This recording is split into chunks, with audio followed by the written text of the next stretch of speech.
So Mark Twain said anger is like an acid that does a lot of damage in which it is stored, rather onto which it is poured.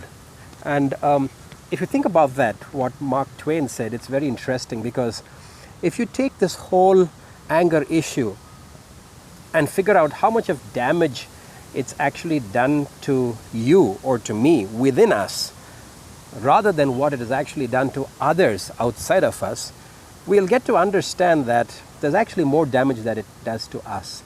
And so, just rightly as Mark Twain said, it's like an acid where it does much damage to the person who's storing it.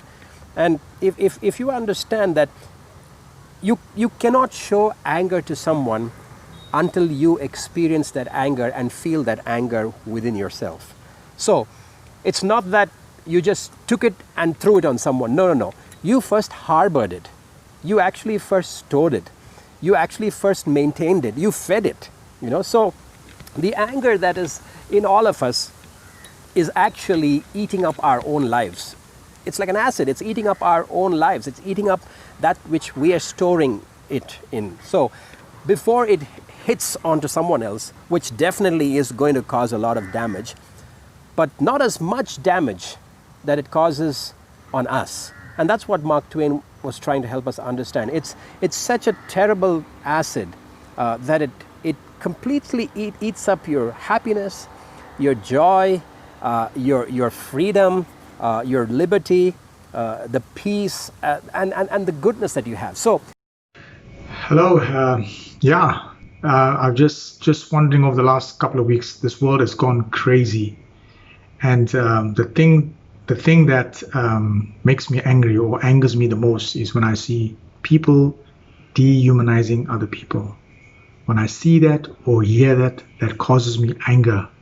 And I just don't like to see that happen. It really stirs anger within me.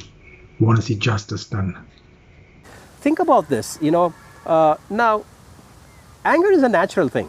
I don't think any one of us on earth can say, I never get angry, I have never got angry, and I will never get angry. I don't think anybody could actually confess that and say that out. But nevertheless, we all have different levels of anger. Some of us have small levels of anger. Some of us have lots of high levels of anger.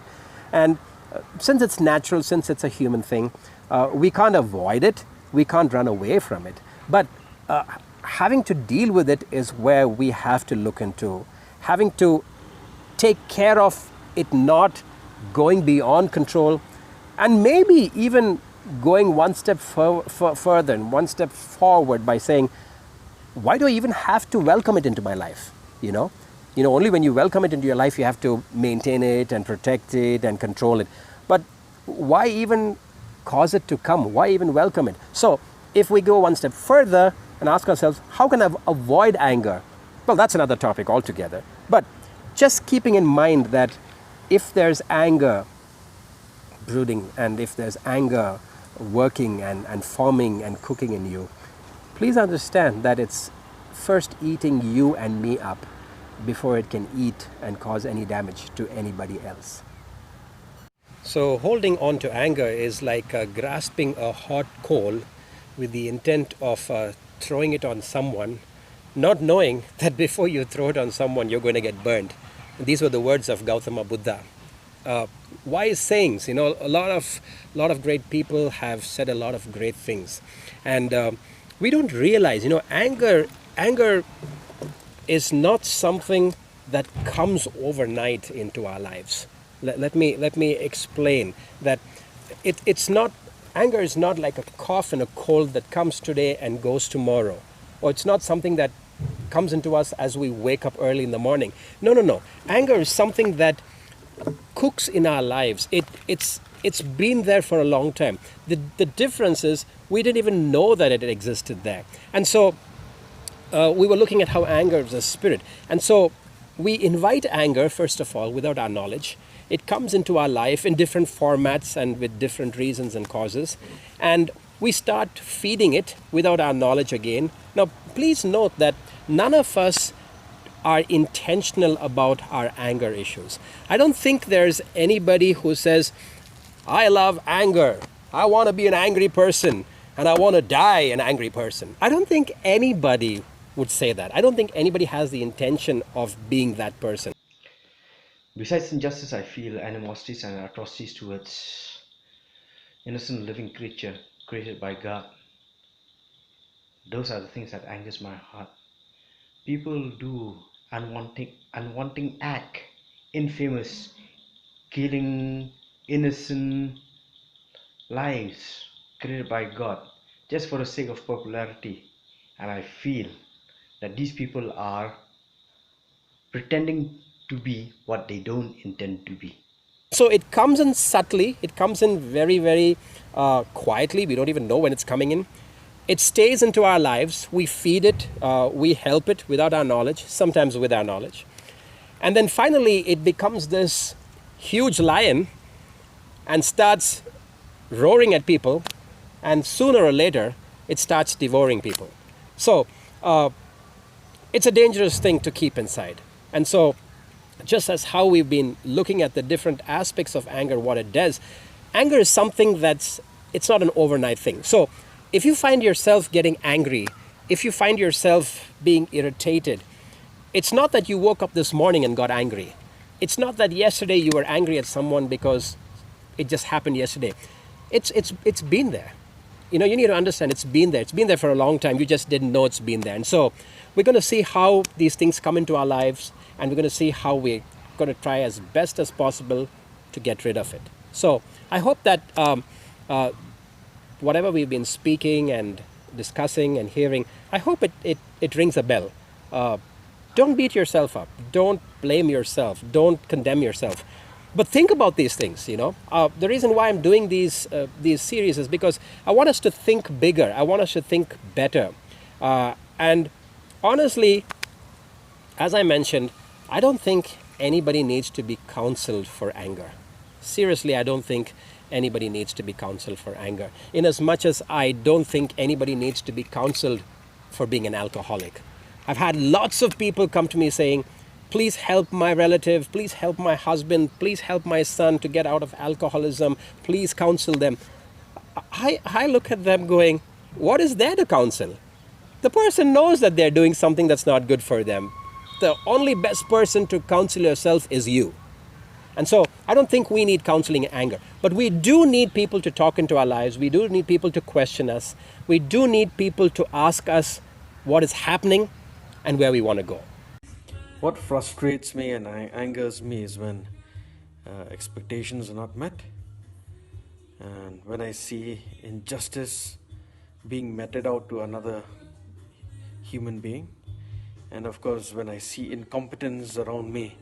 That really makes me angry. Another aspect of anger is our expectation level. If you look at some of the causes of anger and how it actually developed, as I said in the last couple of series, it doesn't come overnight. It's been there for a long time. So as humans, we have this high expectation level, and that's actually one of the major causes of us actually having to become angry, frustrated, and get irritated with ourselves and with others. So now when you look at the expectations, you probably are saying, hey, but there are certain things that I expect people to be and do and behave and react. Yeah, we expect, but you see, those expectations are not in your hand, in my hand. That's supposed to be from the person who's supposed to deliver that. And because the person is not able to deliver that, maybe because of the lack of maturity, lack of information, lack of understanding, maybe lack of willingness, that finally hits on us because we are expecting high, the person is performing low. I've always given this illustration, an example of when you're trying to start off with sports activities, especially high jump.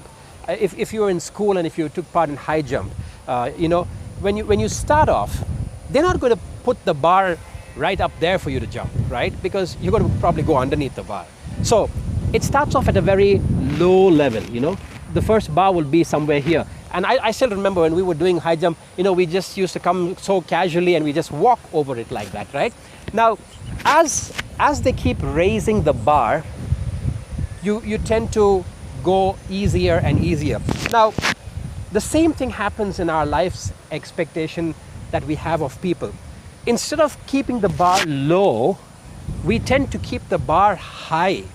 And people, on the first shot, people can't come and jump over that high bar, which is the high expectation. So, what am I trying to say? I'm saying lower your expectation, lower the bar.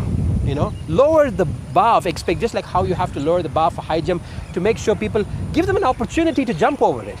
If you're going to keep the bar high, nobody's going to participate in your sports activities. Everybody's going to walk away because they can't do that. So give people an opportunity, keep it low. Help them to look at it and say, that's easy, I can do that.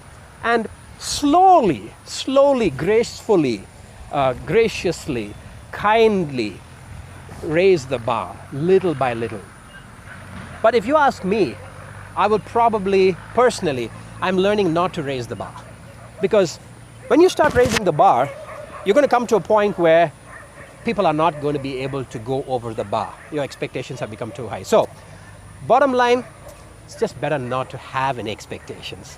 Not even to have a low bar, So keep it open. I've come to this point where I'm not even expecting anything from anybody. It doesn't matter where, who, why, what, which. I'm not even expecting anything, because when I expect, I get hurt. When I get hurt, I get angry. When I get angry, everything is in a mess.